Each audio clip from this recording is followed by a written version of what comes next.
ma'buda aila muftaqiro ilahi kun masiwa. Jadi hatina pangeran teh sesuatu yang dibutuhkan. Nah, intinya kasaha jelema butuhna eta pangeranana kan gitu. Urang teh ngaku pangeran mah ka Allah tapi geus pangeran kanu lain da butuhna kanu lain. Geuning Rasulna dawuh tak isa abdu dinar cilaka hamba urang.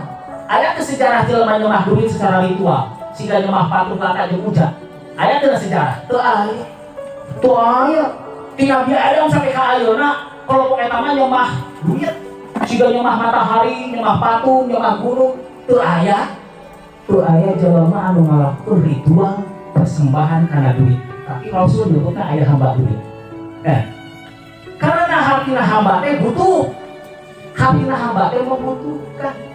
Anu tolong ukur kebutuhan duit itu hamba uang.